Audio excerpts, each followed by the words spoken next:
pleine nuit, ou confortablement installé dans votre fauteuil devant un film, à la fin de votre sortie à vélo, ou en pleine finale d'un tournoi de tennis.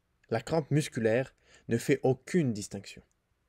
Athlètes de classe mondiale ou sportifs du dimanche, nous avons tous vécu cette expérience douloureuse. Mais finalement, qu'est-ce qu'une crampe? Qu'est-ce qui la déclenche? Mais surtout, comment la faire disparaître? Voyons ce qu'en dit la science. Tout d'abord, qu'est-ce qu'une crampe? Eh bien, c'est une contraction musculaire intense et brutale, mais surtout involontaire et temporaire. Elle peut apparaître soit pendant une activité physique ou après. Elle disparaît bien souvent assez rapidement. Malgré la très grande prévalence des crampes lors de l'exercice, les mécanismes sous-jacents restent encore mal connus. Étant donné qu'elles sont imprévisibles, les crampes sont bien souvent difficiles à étudier dans un laboratoire. À ce jour, deux principales théories sont mises de l'avant pour expliquer les crampes. La première concerne la perturbation de l'équilibre hydroélectrolytique, c'est-à-dire la déshydratation et les pertes en électrolytes. La deuxième concerne un dysfonctionnement neurologique, notamment l'activité réflexe musculaire anormale due à la fatigue musculaire. Plusieurs évidences scientifiques soutiennent ces deux théories, sans pour autant qu'une cause unique n'ait été démontrée. Autrement dit, aucune de ces deux théories n'est la seule explication.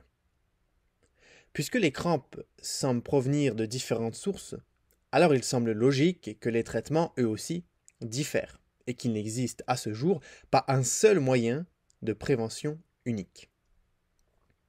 Regardons d'un peu plus près ces deux théories.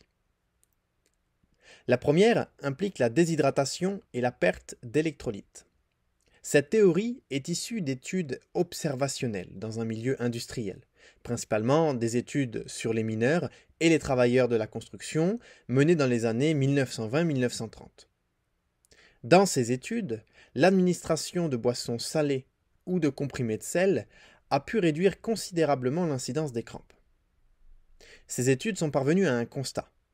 Les crampes semblent associées à une activité physique réalisée dans un environnement chaud, de grandes pertes en eau, autrement dit la déshydratation, et enfin un déséquilibre électrolytique, notamment au niveau du sodium. Dans ces études, il est mentionné de ne pas remplacer les pertes d'eau par de l'eau pure, mais plutôt d'y ajouter du sel. C'est la théorie la plus mise de l'avant, du moins auprès des athlètes. S'il existe certaines évidences, force est de constater qu'elles sont de faible qualité scientifique et que certaines études n'observent rien. En effet, plusieurs personnes sont très déshydratées, mais n'ont pas de crampes. Et parfois, nous avons une crampe alors même que nous sommes très bien hydratés. Cela suggère donc que ce mécanisme n'est pas la seule explication. Regardons maintenant la deuxième théorie d'un peu plus près. Cette théorie est bien plus récente. Elle nous provient de la fin des années 90 et du début des années 2000. Elle implique la fatigue musculaire. Plus précisément, cette théorie se concentre sur le contrôle neuromusculaire. Les muscles reçoivent des messages de la part des nerfs. Ces derniers peuvent être excitateurs ou inhibiteurs, c'est-à-dire envoyer un message de contraction ou, à l'inverse, un message de relâchement. La surcharge et la fatigue musculaire engendrent un déséquilibre entre l'activité excitatrice et inhibitrice au niveau du muscle. L'activité excitatrice prend alors le dessus, ce qui engendre des contractions involontaires, autrement dit, des crampes. C'est la théorie la plus mise de l'avant dans les dernières décennies, avec des preuves un peu plus robustes que la théorie impliquant la déshydratation. Toutefois, cela ne veut pas dire que c'est le seul mécanisme qui intervient. Lire la littérature sur les crampes est donc assez complexe. Il est possible de trouver plusieurs articles qui vont soutenir la théorie de la déshydratation, alors que d'autres soutiennent la seconde théorie. Il faut aussi garder un esprit critique et se questionner sur la population étudiée, les méthodes utilisées, le contexte dans lequel cela a été étudié. Par exemple, les premières études qui soutiennent la théorie de la déshydratation étaient réalisées auprès de mineurs qui travaillaient sous terre, dans un environnement très chaud, et ce, pendant plusieurs heures sans repos. Rappelez-vous qu'un résultat d'une étude ne veut absolument rien dire s'il n'est pas mis en contexte. Enfin, il faut surtout reconnaître que la science ne permet pas toujours d'apporter une réponse claire et précise à une question, et qu'il existe des zones d'ombre. Ainsi, plutôt que de se focaliser sur une théorie plutôt qu'une autre, il est possible de croire que divers mécanismes peuvent intervenir dans différentes situations.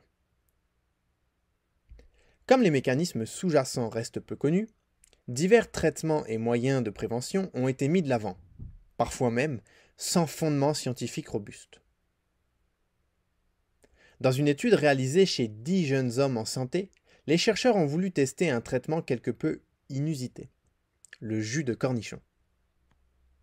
Des crampes étaient induites par stimulation électrique de basse fréquence au niveau du muscle de l'arche du pied.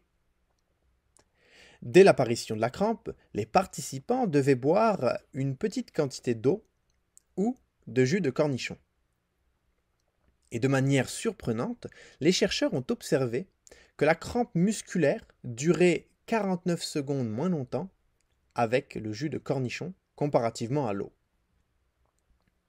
Ces résultats ont ensuite été largement diffusés dans les médias, et beaucoup n'ont par la suite juré que par le jus de cornichon. Or, il faut garder plusieurs points en tête. Premièrement, c'est l'une des seules études à avoir testé cela. Avant de tirer des conclusions plus robustes, il faut donc que d'autres études soient menées pour confirmer cet effet. Deuxièmement, il faut nuancer le résultat. En effet, les auteurs n'ont pas comparé cela à l'un des traitements les plus efficaces contre les crampes, l'étirement du muscle. En effet, dans une entrevue, le chercheur de cette étude disait lui-même que c'est bien plus rapide en étirant le muscle, puisque la crampe disparaît généralement en 20 secondes. Enfin, beaucoup pensent que l'effet du jus de cornichon est dû à sa forte teneur en électrolytes, notamment en sodium. Mais une aussi faible quantité de jus de cornichon contient très peu d'électrolytes. Et surtout, il est improbable qu'en 1 minute 30, le contenu du jus de cornichon soit assimilé par l'organisme. Plutôt que les électrolytes, les auteurs pensent que l'acide acétique, présent dans le jus de cornichon, mais aussi dans le vinaigre, pourrait activer un réflexe au niveau de la région oropharyngée, autrement dit au niveau de la gorge. Ceci induirait une réponse inhibitrice au niveau des fibres nerveuses de la région souffrant de la crampe. Tout ceci soutient donc la théorie de la fatigue neuromusculaire plutôt que celle de la déshydratation et des électrolytes. En espérant vous revoir dans nos prochaines capsules, vous pouvez nous suivre sur Facebook, Instagram et vous abonner à notre chaîne YouTube.